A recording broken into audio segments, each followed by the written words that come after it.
C'est une nouvelle pluie de missiles qui s'est abattue en pleine nuit sur la capitale, Kiev. L'aviation russe multipliant les raids aériens, ayant de plus en plus recours à des missiles balistiques plus rapides, plus difficiles à intercepter. Cette fois-ci, c'est un quartier d'habitation qui en a payé le plus lourd tribut. Tout s'est passé très vite, en 15 minutes environ. Sirène de raid aérien, puis le travail des forces de défense aérienne. Puis je pense à un nuage de fumée brune, provenant probablement de ce cratère d'explosion. Et il y avait un autre nuage de fumée grise. Au moins 3 personnes, dont un enfant, ont trouvé la mort.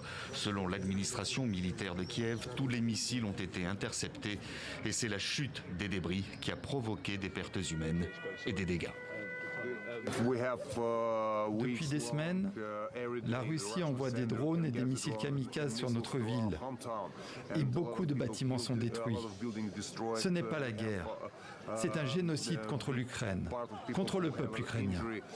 De l'autre côté de la frontière, en Russie, des chars russes détruits par des drones. Voilà le type d'action qu'affirme mener un groupe de combattants russes opposés au Kremlin, annonçant dans le même temps de nouvelles opérations terrestres menées sur le sol russe, ayant pour objectif la prise de contrôle d'un point de passage frontalier dans la région de Belgorod. Opération que Moscou affirme avoir repoussée.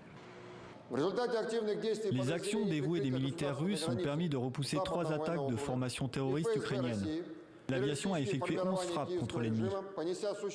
L'armée russe affirme avoir tué 30 combattants et détruit plusieurs véhicules blindés. Dans le même temps, les autorités russes ont commencé à évacuer des centaines de personnes de villes prises pour cible par des attaques de roquettes, ayant fait au moins 8 blessés, selon le gouverneur local. Des familles accueillies dans des logements temporaires, notamment à Belgorod.